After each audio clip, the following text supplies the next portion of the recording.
ಕರ್ನಾಟಕದ ಮುಖ್ಯಮಂತ್ರಿ ಸಿದ್ದರಾಮಯ್ಯನವರು ಮತ್ತು ಕಾನೂನು ಮಂತ್ರಿಗಳು ಈ ಸುತ್ತೋಲೆಯನ್ನು ಹೇಗೆ ಹೊರಡಿಸಿದ್ರು ಮತ್ತು ಹೇಗೆ ಸಹಮತ ವ್ಯಕ್ತಪಡಿಸಿದ್ರು ಅನ್ನೋದೇ ನಮಗಾದಂಥ ಆಶ್ಚರ್ಯ. ಸ್ವತಂತ್ರ ಭಾರತದ ಇತಿಹಾಸದಲ್ಲಿ ತುರ್ತು ಪರಿಸ್ಥಿತಿಯ ಕರಾಳ ದಿನಗಳನ್ನು ಬಿಟ್ಟರೆ ಯಾವತ್ತೂ ಕೂಡ ಪ್ರತಿಪಕ್ಷದ ಧ್ವನಿಯನ್ನು ಅಡಗಿಸುವಂಥ ಕೆಲಸ ಕಾರ್ಯಗಳು ಆಳುವರಿಂದ ಆದದ್ದು ಕಡಿಮೆ. ಸರ್ಕಾರ 2 ವರ್ಷ ಸಾಧನೆ ಮಾಡಿದೆ ಅಂತ ಸರ್ಕಾರ ಹೇಳ್ಕೊಳ್ಳಿ. ಅದರಲ್ಲಿರುವಂಥ ಲೋಪದೋಷಗಳ ಬಗ್ಗೆ ಪ್ರತಿಪಕ್ಷ ವಿಮರ್ಶೆ ಮಾಡಲೇಬೇಕು, ಟೀಕೆ ಮಾಡಲೇಬೇಕು.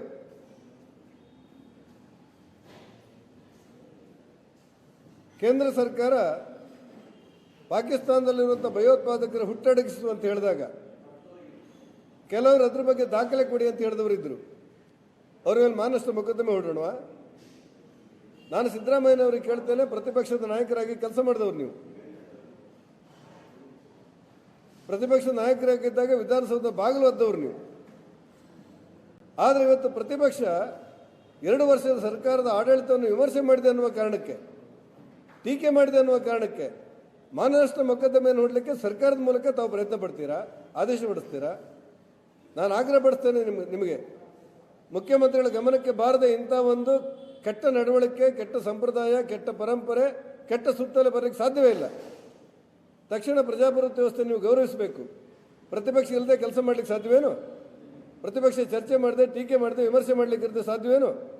ಆ ಕಾರಣಕ್ಕೆ ತಕ್ಷಣ ಸುತ್ತೋಲೆಯನ್ನು ವಾಪಸ್ ಪಡೆದು ತಪ್ಪನ್ನು ಸರಿಪಡಿಸಿಕೊಳ್ಳಬೇಕು ಅಂತ ಆಗ್ರಹಪಡಿಸ್ತೇನೆ. ತುರ್ತು ಪರಿಸ್ಥಿತಿಯನ್ನು ನಾಚಿಸುವಂಥ ನಿಮ್ಮ ಈ ವರ್ತನೆ ಅತ್ಯಂತ ಖಂಡನೀಯ ಅನ್ನುವಂಥ ಮಾತುಗಳನ್ನು ಹೇಳಬೇಕಾಗಿದೆ.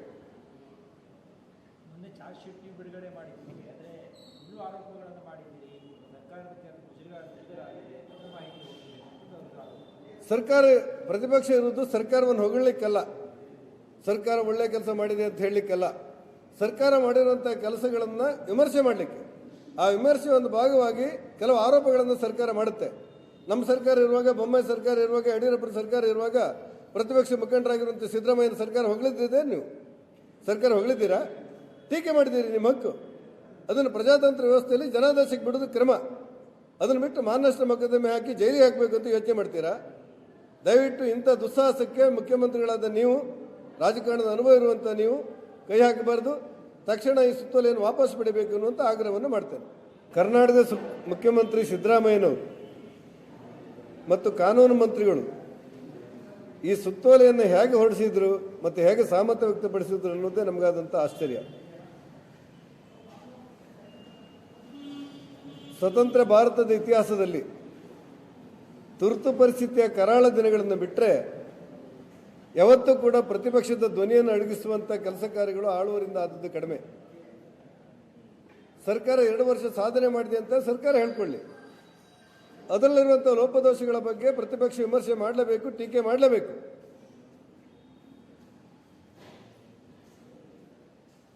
ಕೇಂದ್ರ ಸರ್ಕಾರ ಪಾಕಿಸ್ತಾನದಲ್ಲಿರುವಂಥ ಭಯೋತ್ಪಾದಕರ ಹುಟ್ಟಡಗಿಸು ಅಂತ ಹೇಳಿದಾಗ ಕೆಲವರು ಅದ್ರ ಬಗ್ಗೆ ದಾಖಲೆ ಕೊಡಿ ಅಂತ ಹೇಳಿದವರು ಇದ್ರು. ಅವ್ರ ಮೇಲೆ ಮಾನಷ್ಟ ಮೊಕದ್ದಮೆ ಹೊರಡೋಣವಾ? ನಾನು ಸಿದ್ದರಾಮಯ್ಯನವರಿಗೆ ಕೇಳ್ತೇನೆ, ಪ್ರತಿಪಕ್ಷದ ನಾಯಕರಾಗಿ ಕೆಲಸ ಮಾಡಿದವರು ನೀವು. ಪ್ರತಿಪಕ್ಷ ನಾಯಕರಾಗಿದ್ದಾಗ ವಿಧಾನಸೌಧ ಬಾಗಿಲು ಒದ್ದವರು ನೀವು. ಆದರೆ ಇವತ್ತು ಪ್ರತಿಪಕ್ಷ 2 ವರ್ಷದ ಸರ್ಕಾರದ ಆಡಳಿತವನ್ನು ವಿಮರ್ಶೆ ಮಾಡಿದೆ ಅನ್ನುವ ಕಾರಣಕ್ಕೆ, ಟೀಕೆ ಮಾಡಿದೆ ಅನ್ನುವ ಕಾರಣಕ್ಕೆ ಮಾನನಷ್ಟ ಮೊಕದ್ದಮೆಯನ್ನು ಹೊರಡಲಿಕ್ಕೆ ಸರ್ಕಾರದ ಮೂಲಕ ತಾವು ಪ್ರಯತ್ನ ಪಡ್ತೀರಾ, ಆದೇಶ ಪಡಿಸ್ತೀರಾ? ನಾನು ಆಗ್ರಹ ಪಡಿಸ್ತೇನೆ ನಿಮಗೆ, ಮುಖ್ಯಮಂತ್ರಿಗಳ ಗಮನಕ್ಕೆ ಬಾರದೆ ಇಂಥ ಒಂದು ಕೆಟ್ಟ ನಡವಳಿಕೆ, ಕೆಟ್ಟ ಸಂಪ್ರದಾಯ, ಕೆಟ್ಟ ಪರಂಪರೆ, ಕೆಟ್ಟ ಸುತ್ತೋಲೆ ಬರಲಿಕ್ಕೆ ಸಾಧ್ಯವೇ ಇಲ್ಲ. ತಕ್ಷಣ ಪ್ರಜಾಪ್ರಭುತ್ವ ವ್ಯವಸ್ಥೆ ನೀವು ಗೌರವಿಸಬೇಕು. ಪ್ರತಿಪಕ್ಷ ಇಲ್ಲದೆ ಕೆಲಸ ಮಾಡಲಿಕ್ಕೆ ಸಾಧ್ಯವೇನು? ಪ್ರತಿಪಕ್ಷ ಚರ್ಚೆ ಮಾಡದೆ, ಟೀಕೆ ಮಾಡದೆ, ವಿಮರ್ಶೆ ಮಾಡಲಿಕ್ಕೆ ಸಾಧ್ಯವೇನು? ಆ ಕಾರಣಕ್ಕೆ ತಕ್ಷಣ ಸುತ್ತೋಲೆಯನ್ನು ವಾಪಸ್ ಪಡೆದು ತಪ್ಪನ್ನು ಸರಿಪಡಿಸಿಕೊಳ್ಳಬೇಕು ಅಂತ ಆಗ್ರಹಪಡಿಸ್ತೇನೆ. ತುರ್ತು ಪರಿಸ್ಥಿತಿಯನ್ನು ನಾಚಿಸುವಂಥ ನಿಮ್ಮ ಈ ವರ್ತನೆ ಅತ್ಯಂತ ಖಂಡನೀಯ ಅನ್ನುವಂಥ ಮಾತುಗಳನ್ನು ಹೇಳಬೇಕಾಗಿದೆ.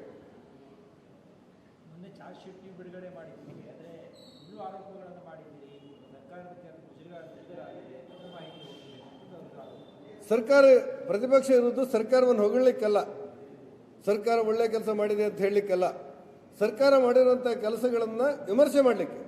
ಆ ವಿಮರ್ಶೆ ಒಂದು ಭಾಗವಾಗಿ ಕೆಲವು ಆರೋಪಗಳನ್ನು ಸರ್ಕಾರ ಮಾಡುತ್ತೆ. ನಮ್ಮ ಸರ್ಕಾರ ಇರುವಾಗ, ಬೊಮ್ಮಾಯಿ ಸರ್ಕಾರ ಇರುವಾಗ, ಯಡಿಯೂರಪ್ಪರ ಸರ್ಕಾರ ಇರುವಾಗ ಪ್ರತಿಪಕ್ಷ ಮುಖಂಡರಾಗಿರುವಂಥ ಸಿದ್ದರಾಮಯ್ಯನ ಸರ್ಕಾರ ಹೊಗಳಿದ್ದಿದೆ. ನೀವು ಸರ್ಕಾರ ಹೊಗಳಿದ್ದೀರಾ? ಟೀಕೆ ಮಾಡಿದ್ದೀರಿ, ನಿಮ್ಮ ಹಕ್ಕು.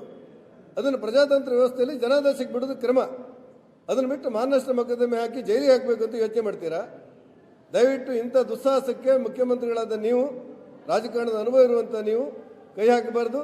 ತಕ್ಷಣ ಈ ಸುತ್ತೋಲೆಯನ್ನು ವಾಪಸ್ ಪಡಿಬೇಕು ಅನ್ನುವಂಥ ಆಗ್ರಹವನ್ನು ಮಾಡ್ತೇನೆ. ಕರ್ನಾಟಕದ ಮುಖ್ಯಮಂತ್ರಿ ಸಿದ್ದರಾಮಯ್ಯನವರು ಮತ್ತು ಕಾನೂನು ಮಂತ್ರಿಗಳು ಈ ಸುತ್ತೋಲೆಯನ್ನು ಹೇಗೆ ಹೊರಡಿಸಿದ್ರು ಮತ್ತು ಹೇಗೆ ಸಹಮತ ವ್ಯಕ್ತಪಡಿಸಿದ್ರು ಅನ್ನೋದೇ ನಮಗಾದಂಥ ಆಶ್ಚರ್ಯ. ಸ್ವತಂತ್ರ ಭಾರತದ ಇತಿಹಾಸದಲ್ಲಿ ತುರ್ತು ಪರಿಸ್ಥಿತಿಯ ಕರಾಳ ದಿನಗಳನ್ನು ಬಿಟ್ಟರೆ ಯಾವತ್ತೂ ಕೂಡ ಪ್ರತಿಪಕ್ಷದ ಧ್ವನಿಯನ್ನು ಅಡಗಿಸುವಂಥ ಕೆಲಸ ಕಾರ್ಯಗಳು ಆಳುವರಿಂದ ಆದದ್ದು ಕಡಿಮೆ. ಸರ್ಕಾರ 2 ವರ್ಷ ಸಾಧನೆ ಮಾಡಿದೆ ಅಂತ ಸರ್ಕಾರ ಹೇಳ್ಕೊಳ್ಳಿ. ಅದರಲ್ಲಿರುವಂಥ ಲೋಪದೋಷಗಳ ಬಗ್ಗೆ ಪ್ರತಿಪಕ್ಷ ವಿಮರ್ಶೆ ಮಾಡಲೇಬೇಕು, ಟೀಕೆ ಮಾಡಲೇಬೇಕು.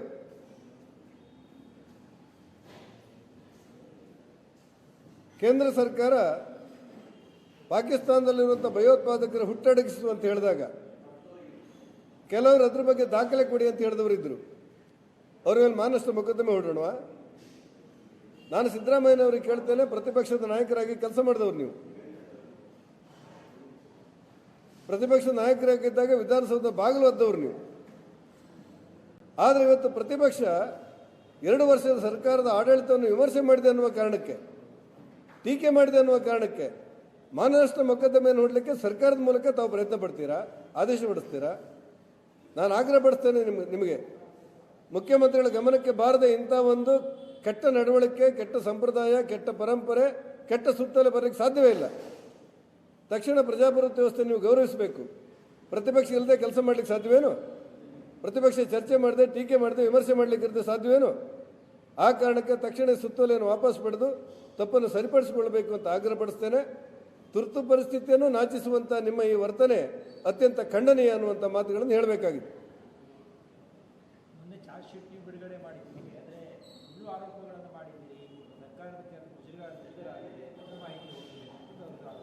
ಸರ್ಕಾರ ಪ್ರತಿಪಕ್ಷ ಇರುವುದು ಸರ್ಕಾರವನ್ನು ಹೊಗಳಲಿಕ್ಕಲ್ಲ, ಸರ್ಕಾರ ಒಳ್ಳೆ ಕೆಲಸ ಮಾಡಿದೆ ಅಂತ ಹೇಳಲಿಕ್ಕಲ್ಲ, ಸರ್ಕಾರ ಮಾಡಿರುವಂಥ ಕೆಲಸಗಳನ್ನು ವಿಮರ್ಶೆ ಮಾಡಲಿಕ್ಕೆ.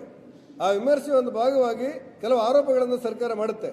ನಮ್ಮ ಸರ್ಕಾರ ಇರುವಾಗ, ಬೊಮ್ಮಾಯಿ ಸರ್ಕಾರ ಇರುವಾಗ, ಯಡಿಯೂರಪ್ಪರ ಸರ್ಕಾರ ಇರುವಾಗ ಪ್ರತಿಪಕ್ಷ ಮುಖಂಡರಾಗಿರುವಂಥ ಸಿದ್ದರಾಮಯ್ಯನ ಸರ್ಕಾರ ಹೊಗಳಿದ್ದಿದೆ. ನೀವು ಸರ್ಕಾರ ಹೊಗಳಿದ್ದೀರಾ? ಟೀಕೆ ಮಾಡಿದ್ದೀರಿ, ನಿಮ್ಮ ಹಕ್ಕು. ಅದನ್ನು ಪ್ರಜಾತಂತ್ರ ವ್ಯವಸ್ಥೆಯಲ್ಲಿ ಜನಾದೇಶಕ್ಕೆ ಬಿಡೋದು ಕ್ರಮ. ಅದನ್ನು ಬಿಟ್ಟು ಮಾನನಷ್ಟ ಮೊಕದ್ದಮೆ ಹಾಕಿ ಜೈಲಿಗೆ ಹಾಕಬೇಕು ಅಂತ ಯೋಚನೆ ಮಾಡ್ತೀರಾ? ದಯವಿಟ್ಟು ಇಂಥ ದುಸ್ಸಾಹಸಕ್ಕೆ ಮುಖ್ಯಮಂತ್ರಿಗಳಾದ ನೀವು, ರಾಜಕಾರಣದ ಅನುಭವ ಇರುವಂಥ ನೀವು ಕೈ ಹಾಕಬಾರ್ದು. ತಕ್ಷಣ ಈ ಸುತ್ತೋಲೆಯನ್ನು ವಾಪಸ್ ಪಡಿಬೇಕು ಅನ್ನುವಂಥ ಆಗ್ರಹವನ್ನು ಮಾಡ್ತೇನೆ.